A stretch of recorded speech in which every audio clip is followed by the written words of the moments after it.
Blessed love and peace. This is a recitation of Tobadi Gokadao, Torah, Bhagavad Gita, Digha Nikaya, Dhammapada, Gospels, Quran, and Tao Te Ching. This is portion numero 23, Pekudei, which includes from Torah, Parsha Pekudei, which is Shmot 38, 21 a 40, 38, which concludes the book of Shmot. From the Chandogya Upanishad, it is Kanda 3:16. From the Bhagavad Gita, it is the Samyasa Yogehe numero 5. From Tao Te Ching, it is chapter 23. From Menke, it is chapter 3 of 28. From the Digha Nikaya, it is the Mahaparinibbana Sutta, numero 16, chapter 2. From the Dhammapada, it is the Naga Vaga, numero 23. From the Gospels, it is Luke 1, chapters 1 through 2, 1 a 2. From the Quran, it is Surah An-Nur and Surah Al-Furqan, which is 24 y 25. And from the Chandogya, from the Kitab-i-Aqdas, it is verse 39 a verse 57.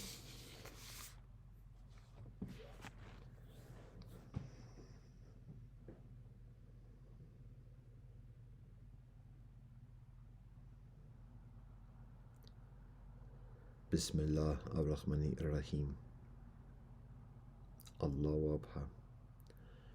Dao ke Dao, Fei Chong Dao, Ming ke Ming, Fei Chong Ming. Ja Rastafari. Deus noster qui es in cieli, sanctificato nomen tuum. Vahe Guru Satnam. Baruch ata Elohim, Eloheinu melech haolam, asher ketzanu b'mitzvotav v'tzivanu l'sok b'devar Torah. Amen. Kyrie eleison. Sivamastu save jigatehim. Sabe sata bhavantu sukhitata.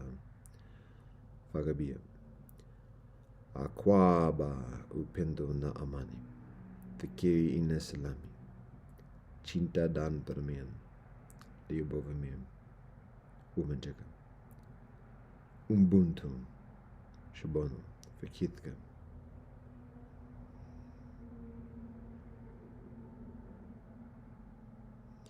Seshe, Kamosanidan, Domo Arigato, Pilama Yellow Walk and Toka, Talk Odokashin Good, Go Rebed Agat.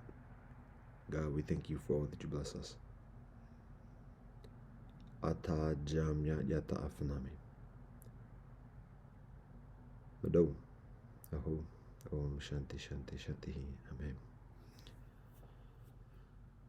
Torah. Pekudei. These are the numbers of the Mishkan of the testimony, which were counted at Moshe's command. This was the work of the Levites under the direction of Itamar, the son of Aaron the Kohen.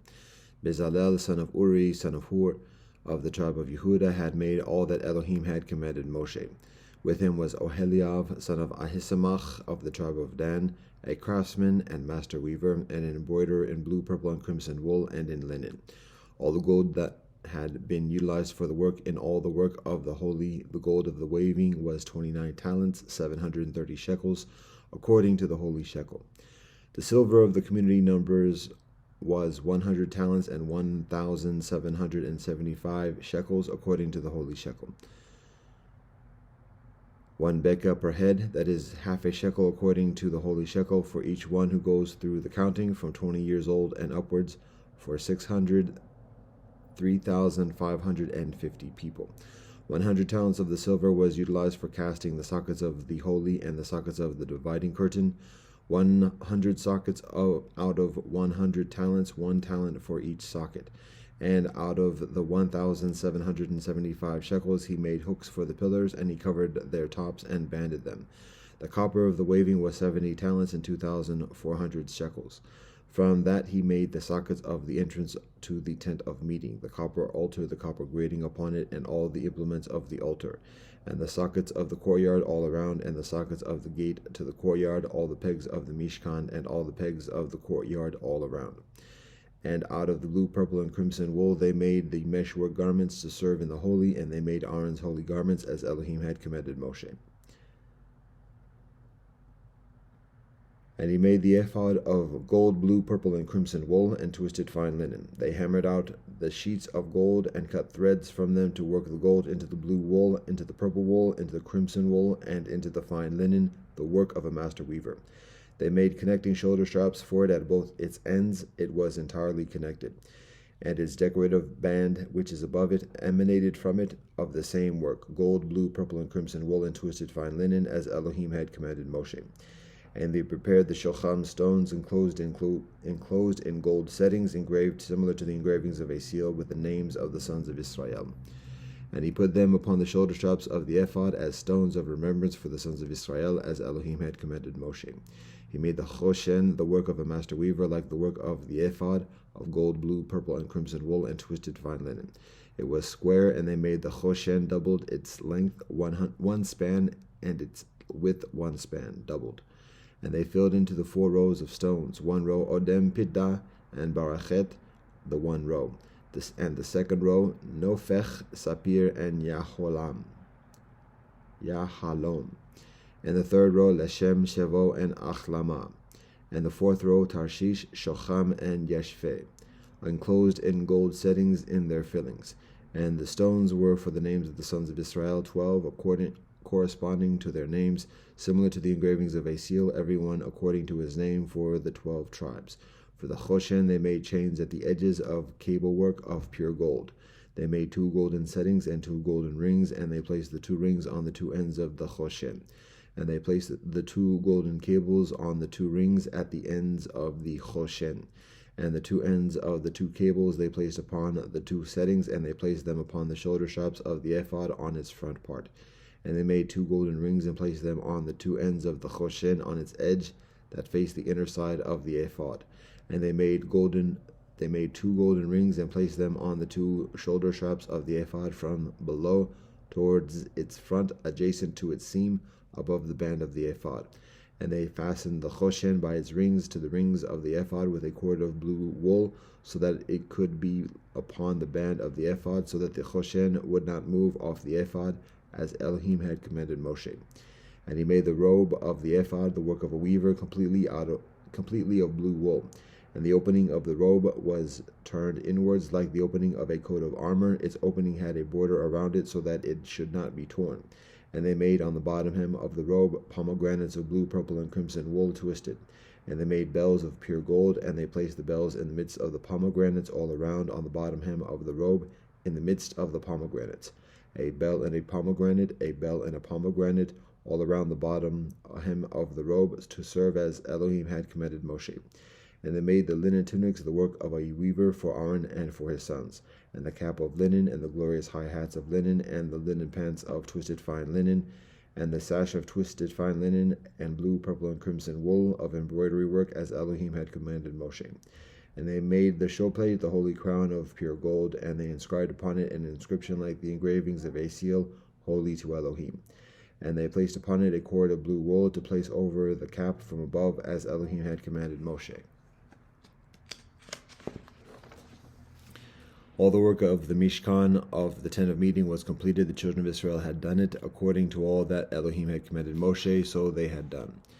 Now they brought the Mishkan to Moshe, the tent and all its furnishings, its clasps, its planks, its bars, its pillars, and its sockets, the covering of ram skins dyed red, the covering of tachash skins, and the screening dividing curtain, the ark of the testimony and its poles, and the ark cover, the table, all its implements, and the showbread, the pure menorah, its lamps, the lamps to be set in order, and all its implements, and the oil for the lighting, the golden altar, the anointing oil, and the incense, and the screen of the entrance to the tent, the copper altar and its copper grating, its poles and all its implements, the washstand and its base, the hangings of the courtyard, its pillars and its sockets, and the screen for the gate of the courtyard, its ropes and its pegs, and all the implements for the service of the Mishkan of the tent of meeting, the meshwork garments for the service in the holy garments for Aaron the Kohen Gadol, and his sons' garments for serving as Kohanim.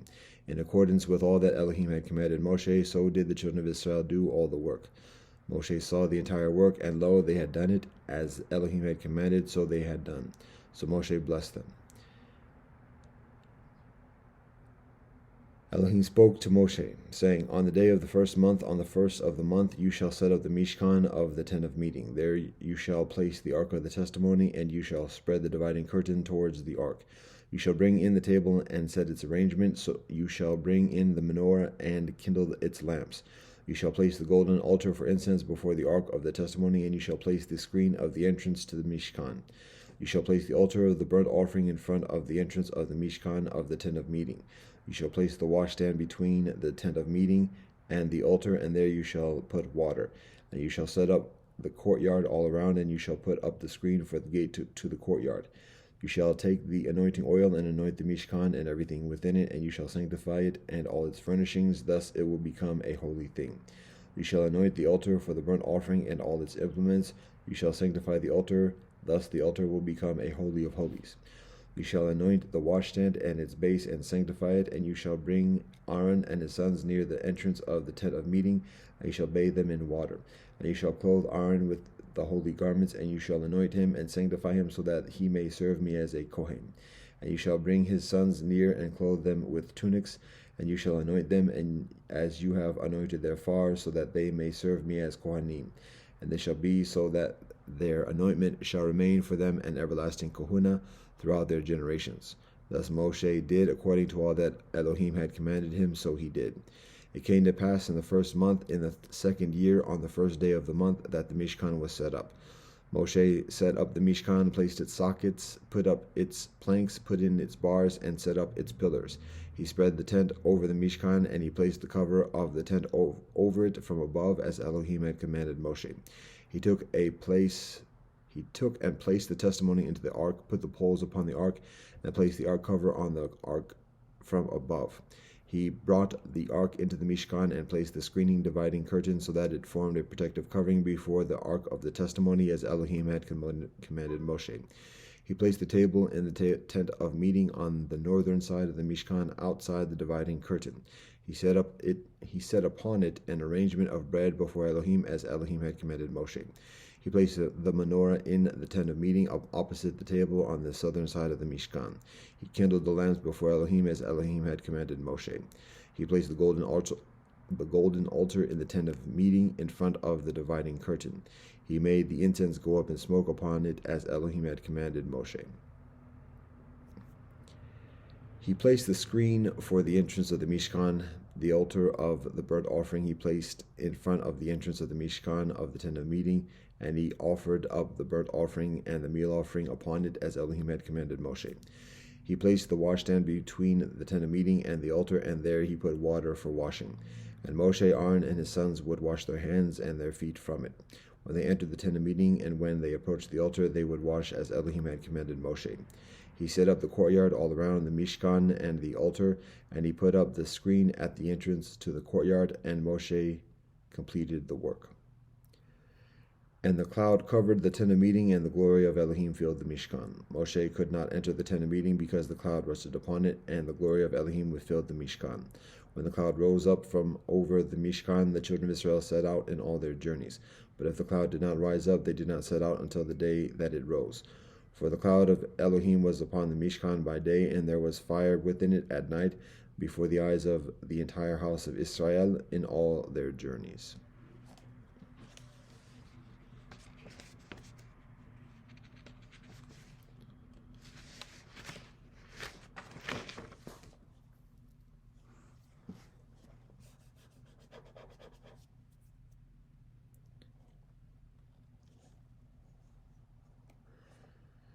Chandogya Upanishad 3, Kanda 3:16. A person indeed is an offering. His first 24 years constitute the Matan libation. The Gayatri meter has 24 syllables, and the Matan libation is offered with Gayatri hymns. The Vasus are connected with that part of the offering. The Pranas are the Vasus, for verily they make everything abide Vasayanti in this body. If anything ails him during that period, he should recite the following mantra. O ye Pranas, ye Vasus, unite this matan libation with the midday libation. May I, who am an offering, not disappear in the midst of the Pranas, who are the Vasus. Thus he rises from his illness and becomes free of it. His next 44 years constitute the midday libation. The Trishtbha meter has 44 syllables, and the midday libation is offered with Trishtubha hymns. The Rudras are connected with that part of the offering. The Pranas are the Rudras, for verily they make everything weep, Rodayanti. If anything ails him during that second period, he should recite the following mantra. O ye Pranas, ye Rudras, unite this midday libation with the third libation. May I, who am an offering, not disappear in the midst of the Pranas, who are the Rudras. Thus he rises from his illness and becomes free of it. His next 48 years constitute the third libation. The Jagati meter has 48 syllables, and the third oblation is offered with Jagati hymns. The Adityas are connected with that part of the offering. The Pranas are the Adityas, for verily they take up Adatate, everything. If anything ails him during that third period, he should recite the following mantra. O ye Pranas, ye Adityas, extend this third libation to the full age. Extend this, my third libation, to the full age. May I, who am an offering, not disappear in the midst of the Pranas, who are the Adityas. Thus he rises from his illness and becomes free of it. Mahidasa, the son of Itara, knew this and said, addressing a disease, O you disease, why do you afflict me? I shall not die of this pain. He lived 116 years. He too who knows this lives to 116 years.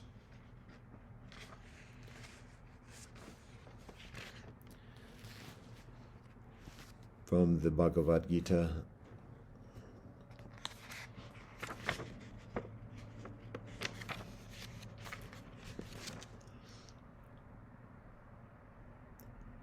Samyasa Yogahe, numero 5. Arjuna says, you honor, O Krishna, the renunciation of works and also yoga. Tell me for certain which of these two is the better. Sri Krishna says, both renunciation and yoga lead to the highest benevolence, but of the two, performance of action is superior to renunciation of action. He who neither hates nor desires may be known as constantly practicing renunciation, for free from the pairs of opposites, O mighty Arjuna, he is easily freed from bondage. It is children and not the wise that speak of the path of knowledge and the path of action as distinct. He who is firmly set on one reaches the end of both. The state reached by men of renunciation is reached by men of action too. He who sees that the way of renunciation and the way of action are one, he truly sees. But renunciation of action, O mighty Arjuna, is hard to attain without performance of action. The sage purified by devotion to action quickly reaches Brahman. He who is devoted to yoga and is pure in mind, who has conquered his body and subdued his senses, who has realized his self as the self of all beings, he is undefiled though he acts. I do nothing at all, thinks the yogi, the knower of truth, for in seeing, hearing, touching, smelling, and tasting, in walking, breathing, and sleeping, in speaking, emitting, and seizing, in opening and closing the eyes, he is assured that it is only the senses busied with their objects. He who works without attachment, resigning his actions to Brahman, is untainted by sin, as a lotus leaf by water.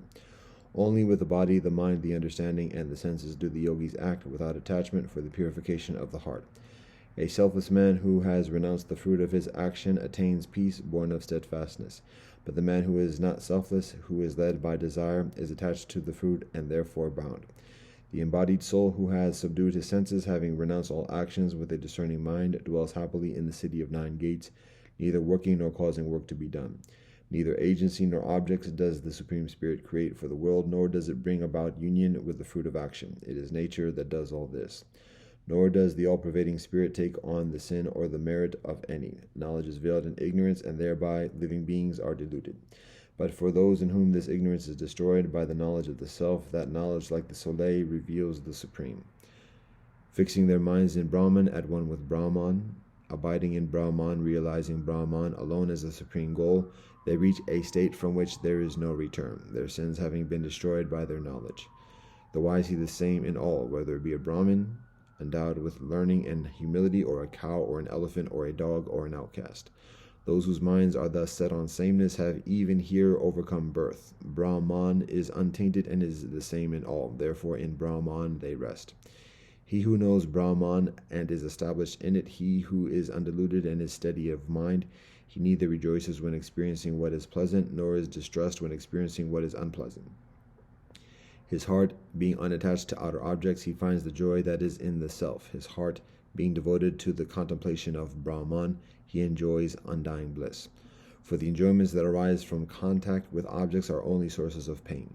They have a beginning and an end, O son of Kunti, and the wise find no delight in them. He who is able to withstand the force of lust and anger even here before he quits the body, he is a yogi, he is a happy man.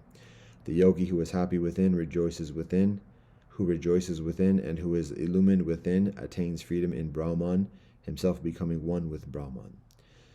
With sins destroyed, doubts dispelled, senses controlled, and devoting themselves to the well-being of all beings, the sages attain freedom in Brahman.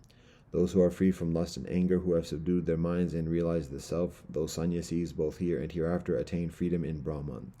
Shedding out all external objects, fixing the gaze of his eyes between his brows, equalizing the outward and inward breaths moving in his nostrils, controlling his senses, mind, and understanding, being ever bent on liberation, ridding himself of desire, fear, and anger, such a man of contemplation is indeed always free. And having known me, who am the dispenser of all offerings and austerities, the great master of all worlds, the friend of all beings, he attains peace.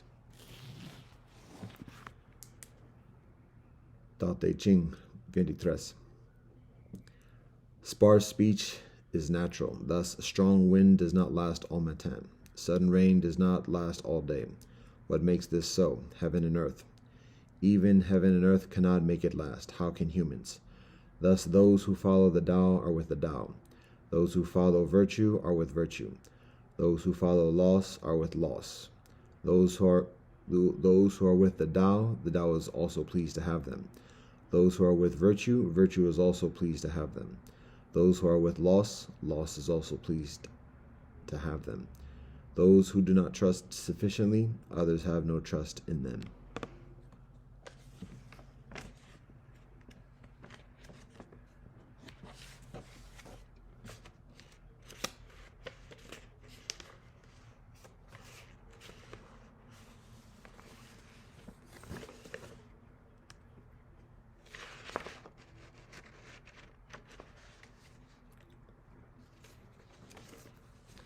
Menke, chapter 3 of 28. Chuangbao, seeing Menke, says to him, I had an interview with the king. His majesty told me that he loved music, and I was not prepared with anything to reply to him. What do you pronounce about that love of music? Menke replies, if the king's love of music were very great, the kingdom of Qi would be near to a state of benevolent government.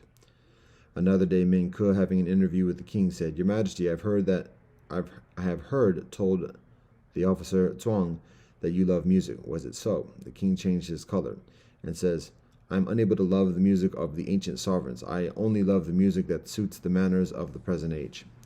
Menke says, if your majesty's love of music were very great, Qi would be nearer to a state of benevolent government. The music of the present day is just like the music of antiquity as regards effecting that.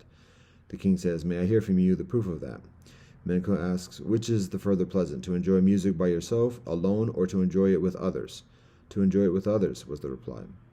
And which is the further pleasant, to enjoy music with a few, or to enjoy it with many? To enjoy it with many. Menke proceeds, your servant begs to explain what I have said about music to your majesty. Now your majesty is having music here. The people hear the noise of your bells and drums and the notes of your fifes and pipes, and they all with aching heads knit their brows and say to one another, that's how our king likes his music. But why does he reduce us to this extremity of distress? Fathers and sons cannot see one another, elder brothers and younger brothers, wives and children are separated and scattered abroad. Now your majesty is hunting here. The people hear the noise of your carriages and horses and see the beauty of your plumes and streamers, and they all with aching heads knit their brows and say to one another, that's how our king likes his hunting. But why does he reduce us to this extremity of distress? Fathers and sons cannot see one another, elder brothers and younger brothers, wives and children are separated and scattered abroad. Their feeling thus is from no other reason but that you do not allow the people to have pleasure as well as yourself. Now your majesty is having music here. The people hear the noise of your bells and drums and the notes of your fifes and pipes, and they are delighted, and they all delighted and with joyful looks say to one another, That sounds as if our king were free from all sickness. If he were not, how could he enjoy this music? Now your majesty is hunting here. The people hear the noise of your carriages and horses, and see the beauty of your plumes and streamers, and they all delighted, and with joyful looks say to one another, that looks as if our king were free from all sickness. If he were not, how could he enjoy this hunting? Their feeling thus is from no other reason but that you cause them to have their pleasure as you have yours. If your majesty now will make pleasure a thing common to the people and yourself, the royal sway awaits you. The king Tua of Qi asks, was it so that the park of King Wen contained 70 square li? Manko replies, it is so in the records. Was it so large as that? Exclaimed the king. The people, said Manko, still looked on it as small. The king adds, my park contains only 40 square li, and the people still look on it as large. How is this? The park of King Wen, was the reply, contained 70 square li, but the grass cutters and fuel gatherers had the privilege of entrance into it, so also had the catchers of pheasants and hares. He shared it with the people, and was it not with reason that they looked on it as small? When I first arrived at the borders of your kingdom, I inquired about the great prohibitory regulations before I would venture to enter it, and I heard that inside the barrier gates there was a park of 40 square li, and that he who killed a deer in it was held guilty of the same crime as if he had killed a man. Thus those 40 square li are a pitfall in the middle of the kingdom. Is it not with reason that the people look upon them as large? The king Tuang of Qi asks, saying, is there any way to regulate one's maintenance of intercourse with neighboring kingdoms? Manko replies, there is, but it requires a perfectly virtuous prince to be able, with a great country, to serve a small one. As for instance, Tong served Ge, and King Wen served the Kun barbarians, and it requires a wise prince to be able, with a small country, to serve a large one. As the King Tai served the Tun Yu, and Gao Jian served Wu.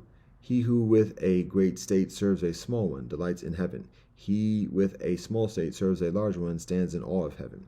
He who delights in heaven will affect with his love and protection the whole kingdom. He who stands in awe of heaven will affect with his love and protection his own kingdom. It is said in the book of poetry, I fear the majesty of heaven, and will thus preserve its favoring decree. The king says, a great saying, but I have an infirmity. I love valor.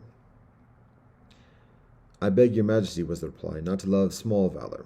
If a man brandishes his sword, looks fiercely, and says, how dare he withstand me? This is the valor of a common man, who can be the opponent of only of a single individual.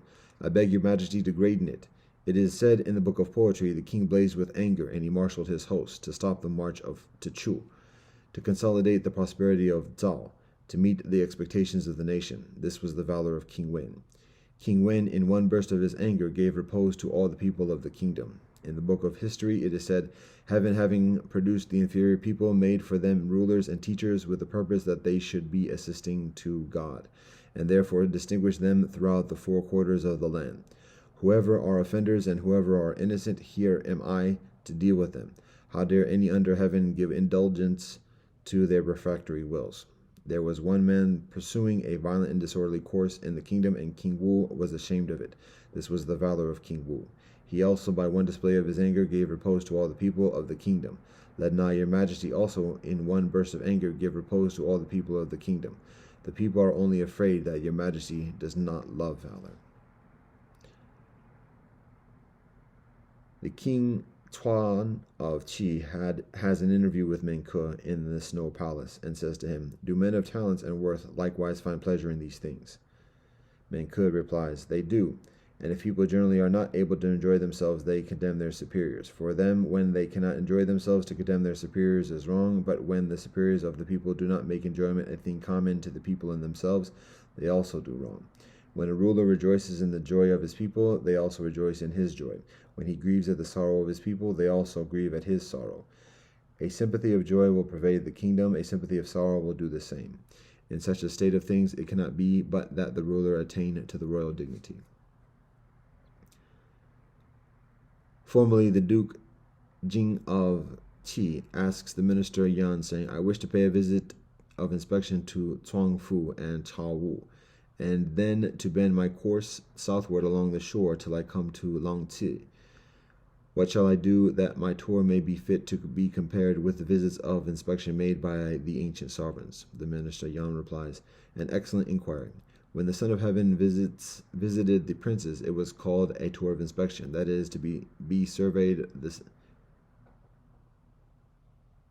That is, he surveyed the states under their care. When the princes attended at the court of the Son of Heaven, it was called a report of office, that is, they reported their administration of their offices. Thus, neither of the proceedings was without a purpose.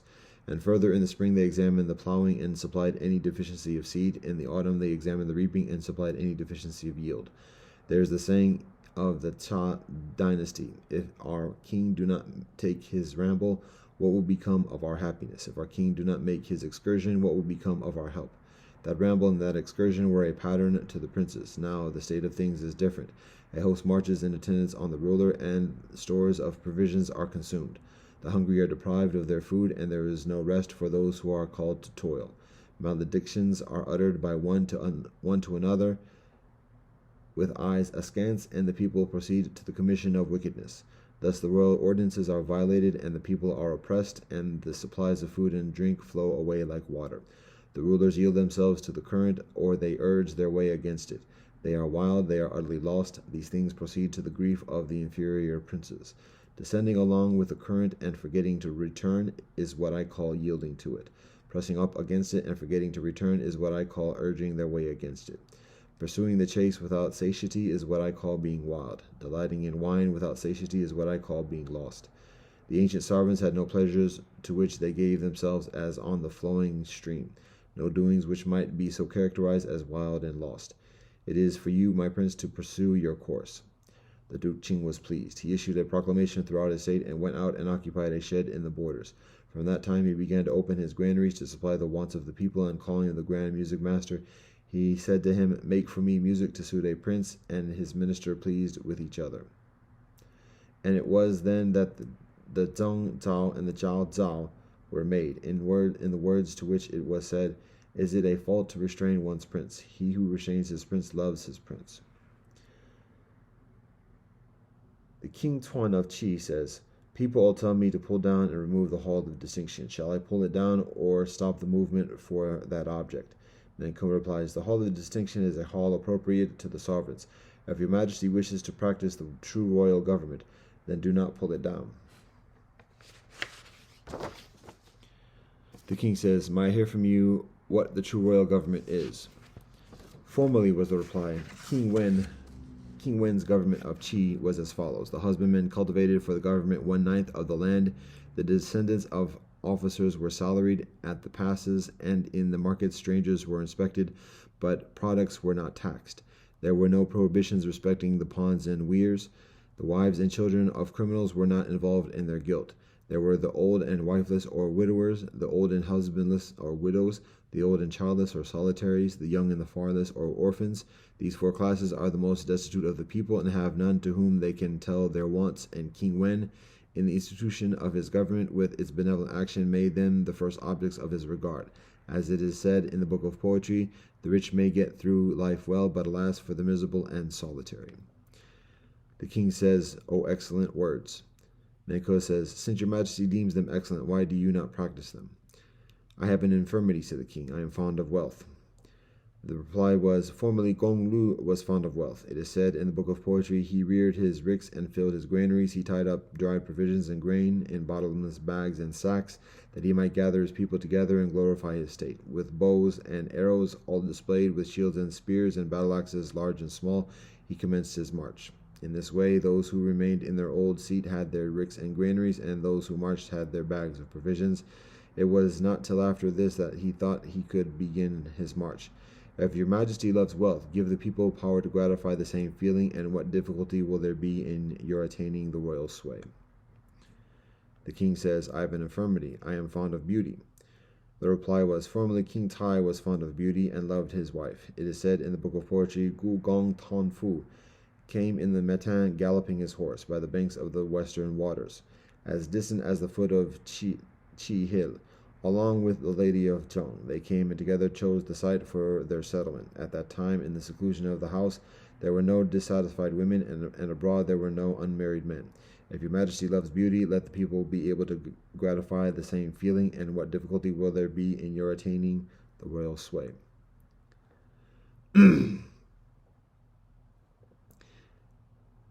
Menke says to King Chon of Qi, suppose that one of your majesty's ministers were to entrust his wife and children to the care of his friend, whilst he himself went into Chu to travel, and that on his return he should find that the friend had let his wife and children suffer from cold and hunger. How ought he to deal with him? The king says he should cast him off. Menke proceeds, suppose that the chief criminal judge could not regulate the officers under him. How would you deal with him? The king says dismiss him. Menke again says, if within the four borders of your kingdom there is not benevolent government, what is to be done? The king looks to the right and left and speaks of other matters.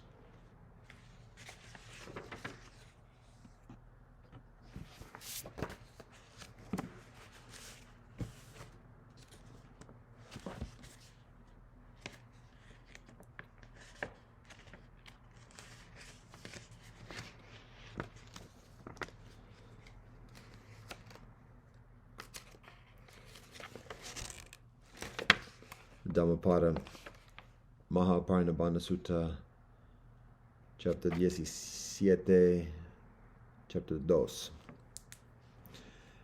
Then the gracious one addressed Venerable Ananda, saying, Come, Ananda, let us approach Kotigama. Very well, Reverend Sir. Venerable Ananda replied to the gracious one. Then the gracious one, together with a great sangha of bhikshus, arrived at Kotigama. There the gracious one lived near Kotigama.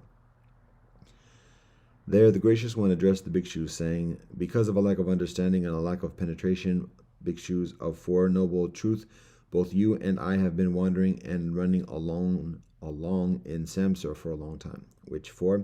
Because of the lack of understanding and lack of penetration, bhikshus of the Noble Truth of Suffering, both you and I have been wandering and running along in samsara for a long time. Because of a lack of understanding and lack of penetration, bhikshus of the Noble Truth of the arising of suffering, both you and I have been wandering and running along in samsara for a long time. Because of a lack of understanding, a lack of penetration, bhikshus of the Noble Truth of cessation, the cessation of suffering, both you and I have been wandering and running along in samsara for a long time. Because of the lack of understanding and a lack of penetration, bhikshus of the Noble Truth of the practice going to the cessation of suffering, both you and I have been wandering and running along in samsara for a long time. But now the Noble Truth of Suffering has been understood and penetrated. The Noble Truth of arising of suffering has been understood and penetrated. The Noble Truth of the cessation of suffering has been understood and penetrated. The Noble Truth of the practice going to the cessation of suffering has been understood and penetrated. Craving for continued existence has been cut off. What leads to rebirth has been exhausted. There is no continuation in existence. The gracious one said this, and after saying this, the fortunate one, the teacher, said something further. Because of not seeing as it truly is the Four Noble Truth, we have run along for a long time through various births. Now these have been seen. Uprooted is what leads to rebirth. The root of suffering has been cut off. There is no continuation in existence. There also the gracious one lived, whilst living in Kotigama, spoke frequently to the bhikshus about the Dhamma, saying such as virtue, such as concentration, such as wisdom. When virtue is well developed, it yields great fruit and brings great advantages in regard to concentration. When concentration is well developed, it yields great fruit and brings great advantages in regard to wisdom. When wisdom is well developed, the mind is completely liberated from the pollutants, that is to say, the pollutant of sensuality, the pollutant of craving for continued existence, the pollutant of ignorance. Then the gracious one, after living near Kotigama for as long as he liked, addressed Venerable Ananda, saying, Come, Ananda, let us approach the Nadikas. Very well, Reverend Sir, Venerable Ananda replied to the gracious one. Then the gracious one, together with the great sangha of bhikshus, arrived at the Nadikas. There the gracious one lived near one of the Nadikas in the brick house. The Venerable Ananda approached the gracious one, and after approaching and honoring the gracious one, he sat down on one side. While sitting on one side, Venerable Ananda said this to the gracious one. The bhikshu named Salha, Reverend Sir, has died in Nadika. What was his destination? What was his future state? The nun named Nanda, Reverend Sir, has died in Nadika. What was her destination? What was her future state? The layman named Sudatta, Reverend Sir, has died in Andika. What was his destination? What his future state? The laywoman named Sujata, Reverend Sir, has died in Andika. What was her destination? What was her future state? The layman named Kakuda, Revered Sir, has died in Andika. What was his destination? What was his future state? The layman named Kalinga, Reverend Sir, has died in Andika. What was his destination? What was his future state? The layman named Nikata, Reverend Sir, has died in Andika. What was his destination? What was his future state? The layman named Katisaha, Reverend Sir, has died in Andika. What was his destination? What was his future state? The layman named Tuta, Reverend Sir, has died in Andika. What was his destination? What was his future state? The layman named Santuta, Reverend Sir, has died in Andika. What was his destination? What was his future state? The layman named Bada, Reverend Sir, has died in Andika. What was his destination? What was his future state?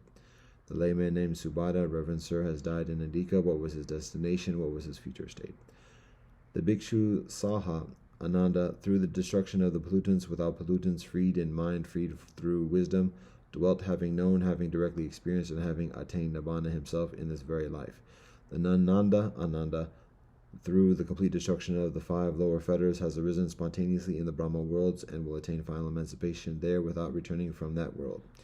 The layman Sudatta Ananda, through the complete destruction of the 3 fetters and the diminution of passion, hatred, and delusion, is a once returner and will return only once further to this world and then will make an end to suffering. The laywoman Sujata Ananda, through the complete destruction of 3 fetters, is a stream enterer, is no longer subject to falling into the lower realms, and has a fixed destiny ending in final awakening. The layman Kakuda Ananda, through the complete destruction of the 5 lower fetters, has arisen spontaneously in the Brahma worlds and will attain final emancipation there without returning from that world. The layman Kalinga Ananda, through the complete destruction of the 5 lower fetters, has arisen spontaneously in the Brahma worlds and will attain final emancipation there without returning from that world. The layman Nakata Ananda, through the complete destruction of the 5 lower fetters, has arisen spontaneously in the Brahma worlds and will attain final emancipation there without returning from that world. The layman Katisaha Ananda, through the complete destruction of the 5 lower fetters, has arisen spontaneously in the Brahma worlds and will attain final emancipation there without returning from that world. The layman Tuta Ananda, through the complete destruction of the 5 lower fetters, has arisen spontaneously in the Brahma worlds and will attain final emancipation there without returning from that world. The layman Santuta Ananda, through the complete destruction of the 5 lower fetters, has arisen spontaneously in the Brahma worlds and will attain final emancipation there without returning from that world. The layman Bada Ananda, through the complete destruction of the 5 lower fetters, has arisen spontaneously in the Brahma worlds and will attain final emancipation there without returning from that world. The layman Subada Ananda, through the complete destruction of the 5 lower fetters, has arisen spontaneously in the Brahma worlds and will attain final emancipation there without returning from that world. Further than 50 laymen Ananda have died in Andika, who, through the complete destruction of the 5 lower fetters, have arisen spontaneously in the Brahma worlds and will attain final emancipation there without returning from that world. In excess of 90 laymen Ananda have died in Andika too, who, through the complete destruction of the 3 fetters and the diminution of passion, hatred, and delusion, are once returners and will return only once further to this world and then will make an end to suffering. In excess of 500 laymen Ananda have died in Andika, who, through the complete destruction of the 3 fetters, are stream enterers, no longer subject to falling into the lower realms, and have a fixed destiny ending in final awakening. But it is not such a wonder, Ananda, that those who have become human should die. But if every time there is a death in this place after approaching the realized one, you were to ask about it, Ananda, that would be troublesome to the realized one. Therefore, Ananda, I will teach this presentation of the Dharma called the mirror of the true nature of things, endowed with which a noble disciple, desiring to do so many, declare about himself. Exhausted is birth in hell, exhausted is birth in an animal's womb, exhausted is birth in the realm of the fallen spirits, exhausted is falling into an unfortunate destiny in the lower realms. I am a stream enterer, no longer subject to falling into the lower realms, and have a fixed destiny ending in final awakening. And what, Ananda, is this presentation of the Dharma called the mirror of the true nature of things, endowed with which a noble disciple, desiring to do so, may declare about himself? Exhausted is birth in hell, exhausted is birth in an animal's womb, exhausted is birth in the realm of the fallen spirits, exhausted is falling into an unfortunate destiny in the lower realms. I am a stream enterer, no longer subject to falling into the lower realms, and have a fixed destiny ending in final awakening.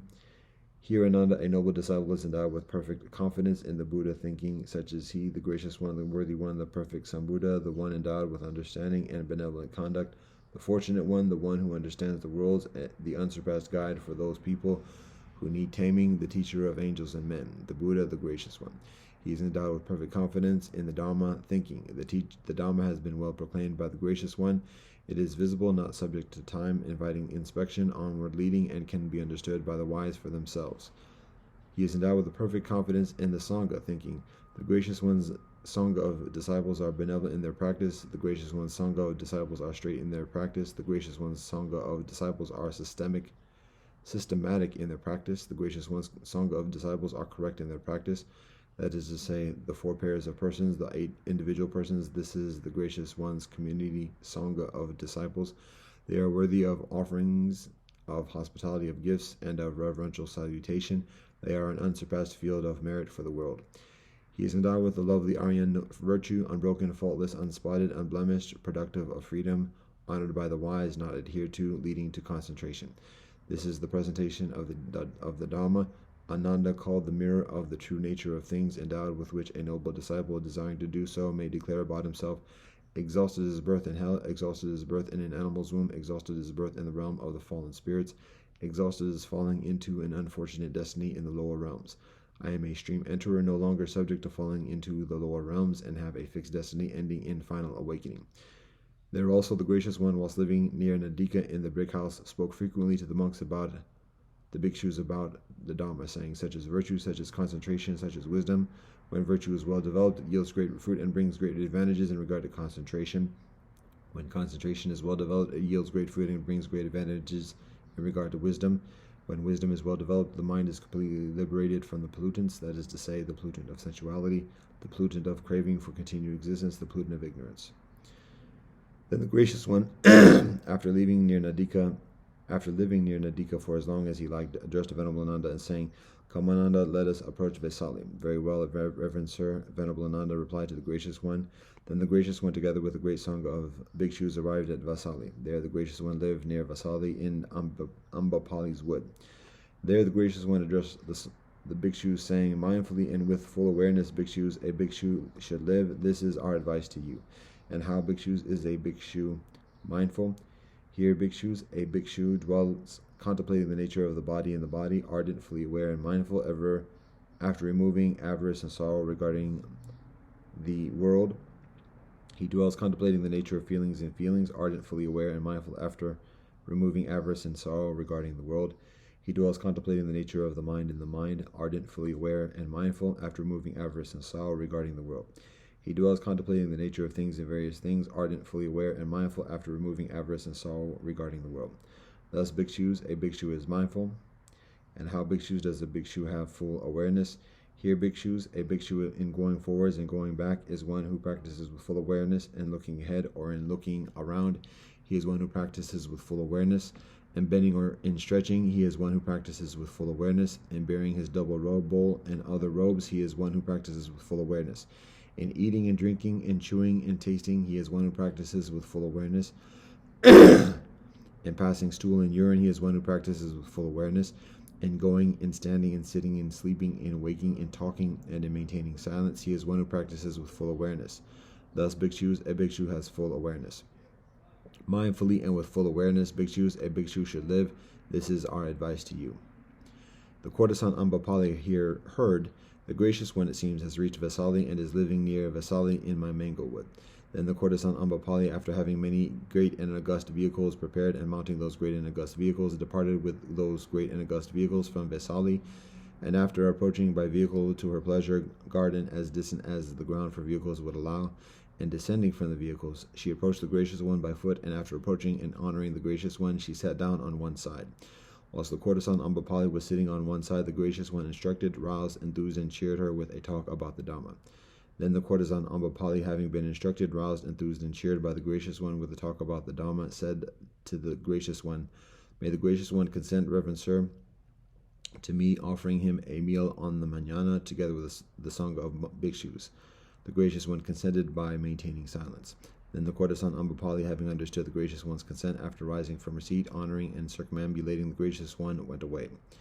The Lokavis from Vesali heard the gracious one, it seems, had reached Vesali and is living near Vesali in Ambapali's wood. Then those Lokavis, after having many great and august vehicles prepared, and mounting those great and august vehicles, departed with those great and august vehicles from Vesali. There some of the Lokavis were blue, having a blue appearance, with blue clothes and blue decorations. Some of the Lokavis were yellow, having a yellow appearance, with yellow clothes and yellow decorations. Some of the Lokavis were red, having a red appearance, with red clothes and red decorations. Some of the Lokavis were white, having a white appearance, with white clothes and white decorations. Then the courtesan Ambapali rolled alongside the Lokavi youths, axle by axle, wheel by wheel, and yoke by yoke.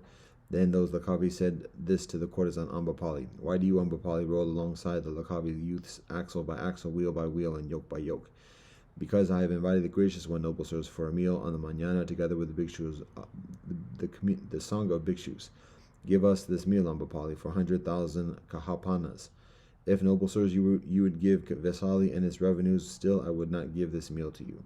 Then the Lokavi snapped their fingers, thinking, "We have surely been defeated by a woman. We have surely been defeated by a woman."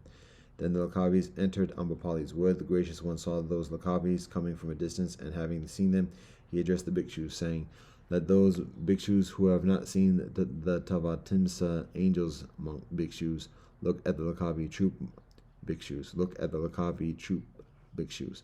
Contemplate the Lokavi troop bhikshus, who are like the Tavatimsa angels." Then, after the Lokavis had gone as distant as the ground for vehicles would allow, and had descended from the vehicles, they approached the gracious one by foot, and after approaching and honoring the gracious one, they sat down at one side. Whilst the Lokavis were sitting on one side, the gracious one instructed, roused, enthused, and cheered them with a talk about the Dhamma. Then the Lokavis, having been instructed, roused, enthused, and cheered by the gracious one with a talk about the Dhamma, said to the gracious one, "Please consent to us offering a meal on the manana together with the sangha of bhikshus." "I have already consented to the courtesan Ambapali's meal on the manana."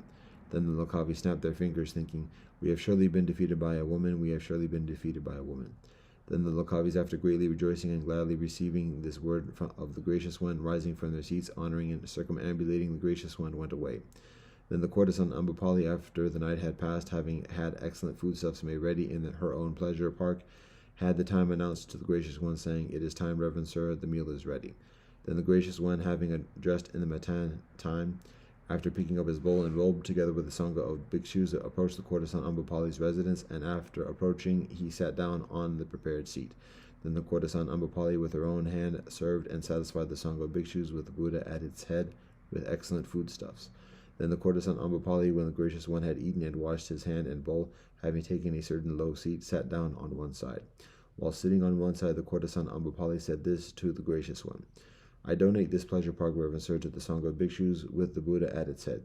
The gracious one accepted the pleasure park. Then the gracious one, after instructing, rousing, enthusing, and cheering the courtesan Ambapali with a talk about the Dhamma, having risen from the seat, went away. There also the gracious one, whilst living in Vasali in Ambapali's wood, spoke frequently to the bhikshus about the Dhamma, saying, "Such is virtue, such is concentration, such is wisdom. When virtue is well developed, it yields great fruit and brings great advantages in regard to concentration. When concentration is well developed, it yields great fruit and brings great advantages in regard to wisdom.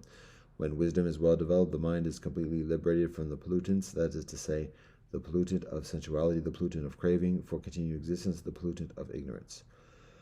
Then the gracious one, after living near Ambapali's wood for as long as he liked, addressed the Venerable Ananda, saying, "Come, Ananda, let us approach the little village of Baluva."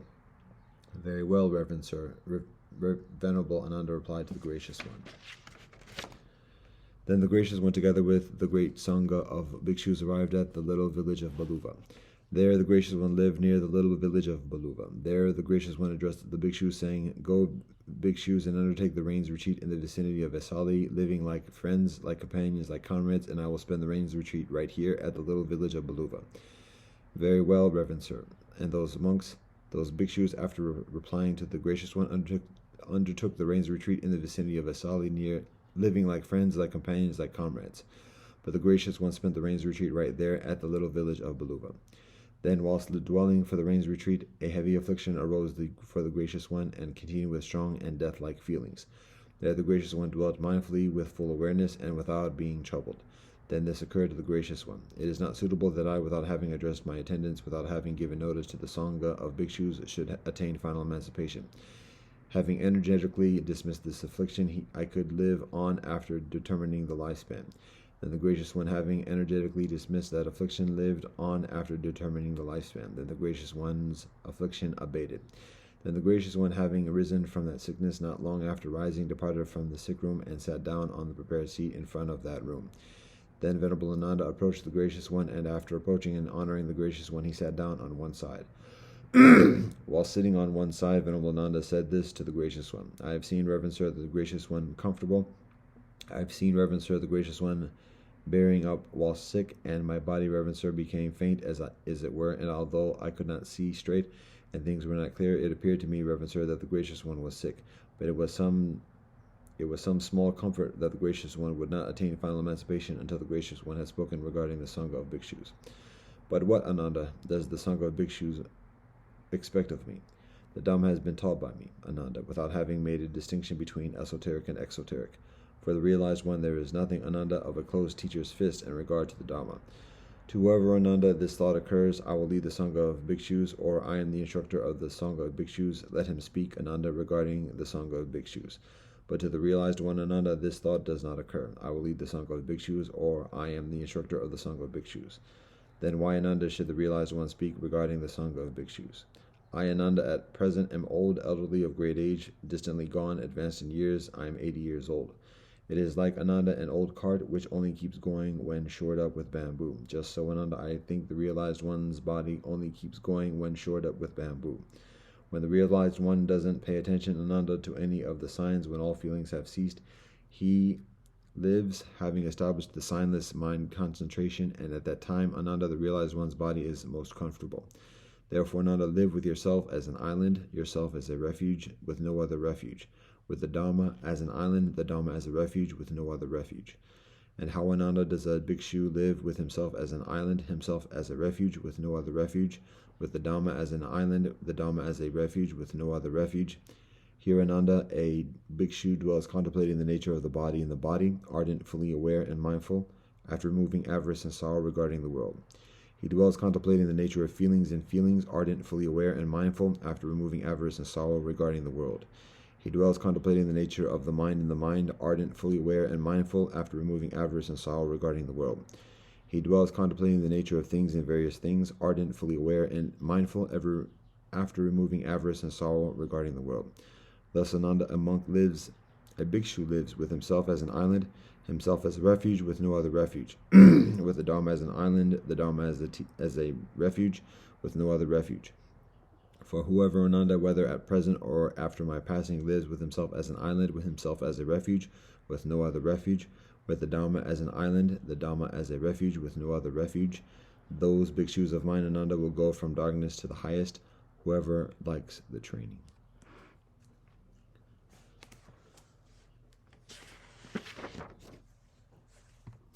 Dhammapada Nagavaga 23. As an elephant in the battlefield withstands arrows shot from bows all around, even so shall I endure abuse. There are many indeed who lack virtue. A tamed elephant is led into a crowd, and the king mounts a tamed elephant. Best amongst men is the subdued one who endures abuse. Excellent are well-trained mules, thoroughbred Sindhu horses, and noble tusker elephants, but better still is the man who has subdued himself. Not by these mounts, however, would one go to the untrodden land Nibbana, as one who is self-tamed goes by his own tamed and well-controlled mind. Musty during rut, the tusker named Dhanapalaka is uncontrollable. Held in captivity, the tusker does not touch a portion, but only longingly calls to mind the elephant forest.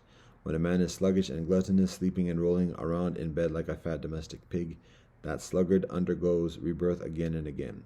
Formerly this mind wandered about as it liked, where it wished, and according to its pleasure, but now I shall thoroughly master it with wisdom, as a Mahat controls with his ankus an elephant in rut. Delight in heedfulness. Guard well your thoughts. Draw yourself out of this bog of evil, even as an elephant draws himself out of the mud. If for company you find a wise and prudent friend who leads a benevolent life, you should, overcoming all impediments, keep his company joyously and mindfully. If for company you cannot find a wise and prudent friend who leads a benevolent life, then like a king who leaves behind a conquered kingdom, or like a lone elephant in the elephant forest, you should go your way alone. Better it is to live alone. There is no fellowship with a fool. Live alone and do no evil. Be carefree like an elephant in the elephant forest. Benevolent are friends when need arises. Benevolent is contentment with just what one has. Benevolent is merit when life is at an end, and benevolent is the abandoning of all suffering through arahatship. In this world, benevolent it is to serve one's more, benevolent it is to serve one's far, benevolent it is to serve the bhikshus, and benevolent it is to serve the holy men.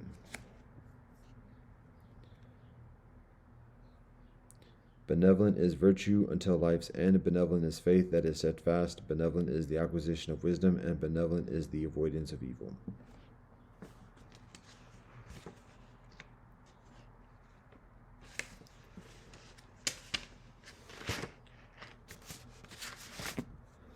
Gospels, Luke, chapter 1 a 2.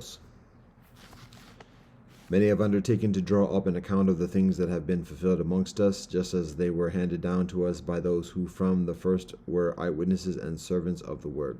With this in mind, since I myself have carefully investigated everything from the beginning, I too decided to write an orderly account for you, most excellent Theophilus, so that you may know the certainty of the things you have been taught.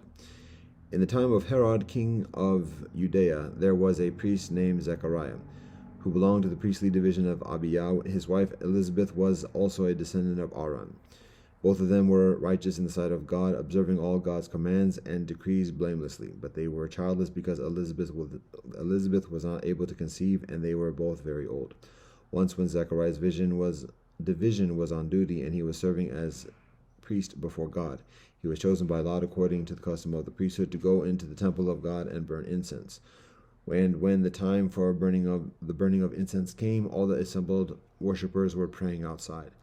Then an angel of God appeared to him, standing at the right side of the altar of incense. When Zechariah saw him, he was startled and was gripped with fear. But the angel said to him, "Do not be afraid, Zechariah. Your prayer has been heard. Your wife Elizabeth will bear you a son, and you are to call him John. And he will be a joy and delight to you, and many will rejoice because of his birth. For he will be great in the sight of God. He is never to take wine or other fermented drink, and he will be filled with the Holy Spirit even before he is born. He will bring back many of the people of Israel to the Lord their God, and he will go on before the Lord in the spirit of the power and of Eliyahu, to turn the hearts of the parents to their children, and the disobedient to the wisdom of the righteous, to make ready a people prepared for God." Zechariah asked the angel, "How can I be sure of this? I am an old man, and my wife is well along in years." The angel said to him, "I am Gabriel. I stand in the presence of God, and I have been sent to speak to you and to tell you this benevolent news. And now you will be silent and not be able to speak until the day this happens, because you do not believe my words, which will come true at their appointed time." Meanwhile, the people were waiting for Zechariah and wondering why he stayed so long in the temple. When he came out, he could not speak to them. They understood that he had seen a vision in the temple, for he kept making signs to them, but remained unable to speak. When his time of service was completed, he returned home. After this, his wife Elizabeth became pregnant, and for 5 months remained in seclusion. "God had done this for me," she said. "In these days God has shown God's favor and taken away my disgrace amongst the people." In the 6th month of Elizabeth's pregnancy, God sent the angel Gabriel to Nazareth, to a town in Galilee, to a virgin pledged to be married to a man named Joseph, a descendant of David.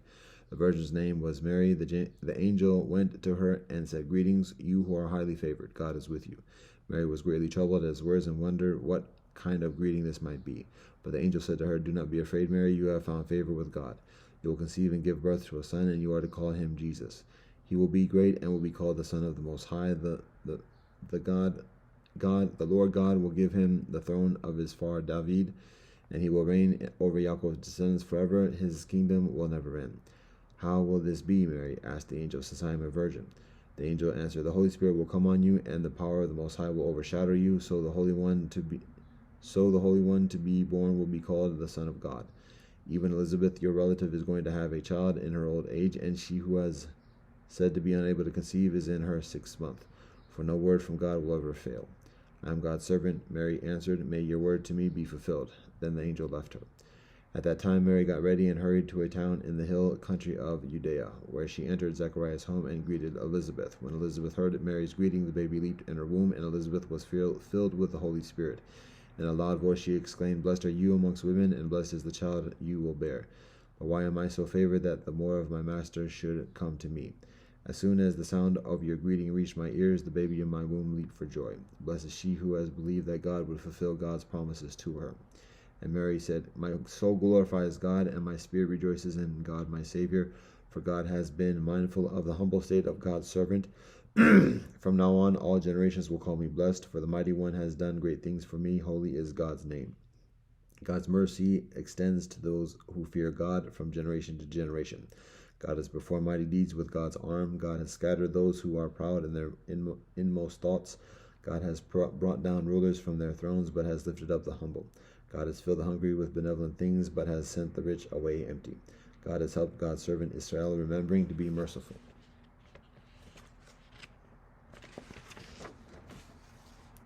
To Abraham and his descendants forever, just as God promised our ancestors.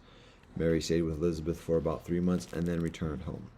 When it was time for Elizabeth to have her baby, she gave birth to a son. Her neighbors and relatives heard that God had shown her great mercy, and they shared her joy. On the 8th day they came to circumcise the child, and they were going to name him after his father Zechariah, but his mother spoke up and said, No, he is to be called John. They said to her, There is no one amongst your relatives who has that name. Then they made signs to his father to find out what he would like to name the child. He was asked for a writing tablet, and to everyone's astonishment he wrote, His name is John. Immediately his mouth was opened and his tongue was set free, and he began to speak, praising God. All the neighbors were filled with awe, and throughout the hill country of Judea people were talking about all these things. Everyone who heard this wondered about it, asking, What then is this child going to be? For God's hand was with him. His father Zechariah was filled with the Holy Spirit and prophesied, Praise be to God, the God of Israel, because God has come to God's people and redeemed them. God has raised up a horn of salvation for us in the house of God's servant David. As God said through God's holy prophets of long ago, salvation from my enemies and from the hand of all who hate us. To show mercy to our ancestors and to remember God's holy covenant, the oath God swore to our father Abraham, to rescue us from the hand of our enemies and to enable us to serve God without fear, in holiness and righteousness before God all our days.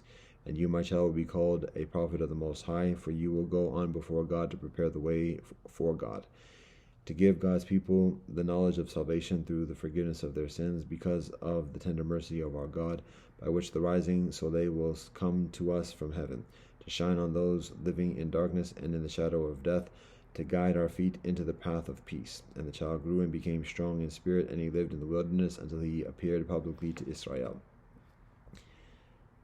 In those days, Caesar Augustus issued a decree that a census should be taken of the entire Roman world. This was the first census that took place whilst Quirinius was governor of Syria, and everyone went to their own town to register. So Joseph also went up from the town of Nazareth in Galilee to Judea, to Bethlehem, the town of David, because he belonged to the house and line of David. He went there to register with Mary, who was pledged to be married to him and was expecting a child.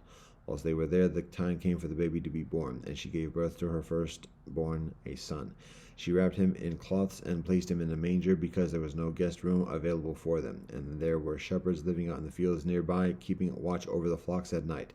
An angel of God appeared to them, and the glory of God shone around them, and they were terrified. But the angel said to them, Do not be afraid. I bring you benevolent news that will cause great joy for all the people. Today in the town of David a Savior has been born to you. He is the Messiah, the Master. This will be a sign to you. You will find a baby wrapped in cloths and lying in a manger. Suddenly a great company of the heavenly host appeared with the angel, praising God and saying, Glory to God in the highest heaven, and on earth peace to those on whom God's favor rests. When the angels had left them and gone into heaven, the shepherds said to one another, Let's go to Bethlehem and see this thing that has happened, which God has told us about. So they hurried off and found Mary and Joseph and the baby who was lying in the manger. When they had seen him, they spread the word concerning what they had been told them about this child, and all who heard it were amazed at what the shepherds said to them. But Mary treasured up all these things and pondered them in her heart. The shepherds returned, glorifying and praising God for all the things the things they had heard and seen, which were just as they had been told.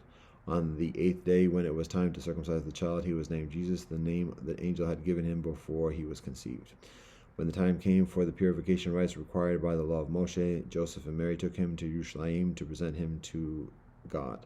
As it is written in the law of God, every firstborn male is to be consecrated to God, and to offer an offering in keeping with what is said in the law of God, a pair of doves and 2 young pigeons.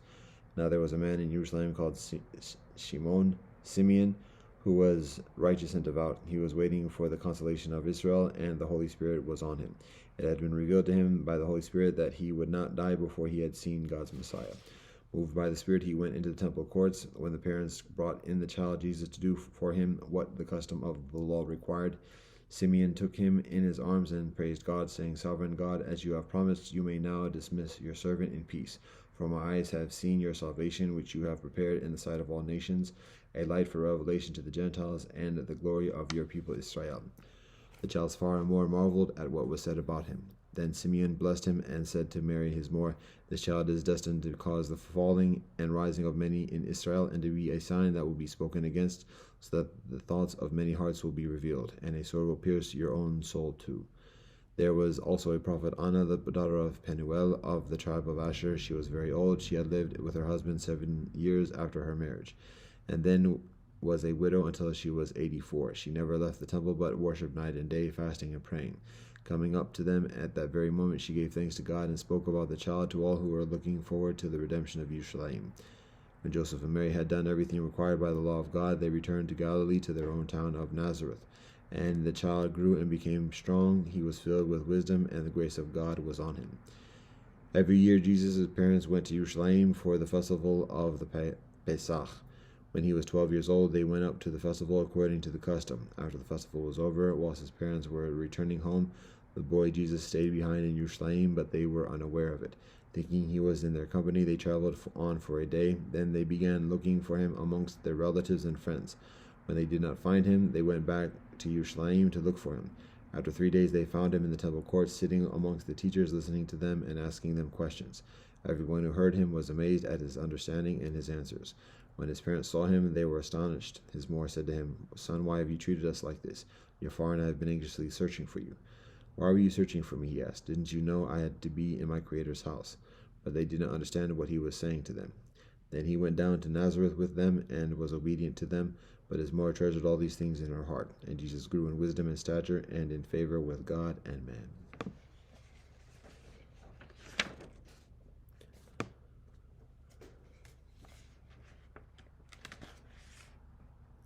Quran, Surah An-Nur and Surah Al-Furqan, 24 and 25. Surah An-Nur, 24. Bismillah ar-Rahman ar-Rahim. A surah which we have sent down and which we have ordained. In it have we sent down clear signs in order that ye may receive admonition. The woman and the man guilty of adultery or fornication, flog each of them with 100 stripes. Let not compassion move you in their case, in a matter prescribed by Allah, if ye believe in Allah and the last day, and let a party of the believers witness their punishment. Let no man guilty of adultery or fornication marry and any but a woman similarly guilty, or an unbeliever, nor let any but such a man or an unbeliever marry such a woman. To the believer such a thing is forbidden. And those who launch a charge against chaste women and produce not 4 witnesses to support their allegations, flog them with 80 stripes and reject their evidence ever after, for such men are wicked transgressors. Unless they repent thereafter and mend their conduct, for Allah is all-forgiving, most merciful. And for those who launch a charge against their spouses and have in support no evidence but their own, their solitary evidence can be received if they bear witness 4 times with an oath by Allah that they are solemnly telling the truth. And the 5th oath should be that they solemnly invoke the curse of Allah on themselves if they tell a lie. But it would avert the punishment from the wife if she bears witness 4 times with an oath by Allah that her husband is telling a lie. And the 5th oath should be that she solemnly invokes the wrath of Allah on her if her accuser is telling the truth. If it were not for Allah's grace and mercy on you, and that Allah is oft returning full of mercy, ye would be ruined indeed.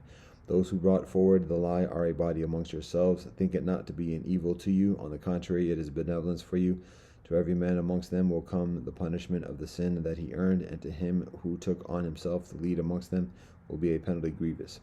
Why did not the believers, men and women, when ye heard of the affair, put the best construction on it in their own minds, and say, the charge is an obvious lie? Why did they not bring 4 witnesses to prove it? When they have not brought the witnesses, such men in the sight of Allah stand forth themselves as liars.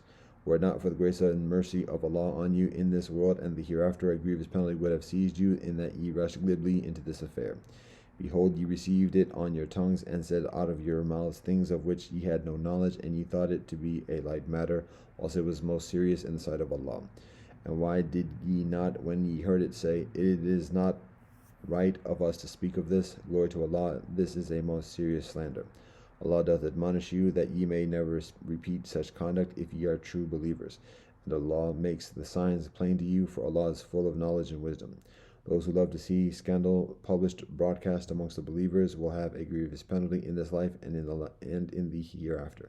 Allah knows and ye know not. Were it not for the grace and mercy of Allah on you, and that Allah is full of kindness and mercy, ye would be ruined indeed. O ye who believe, follow not Satan's footsteps.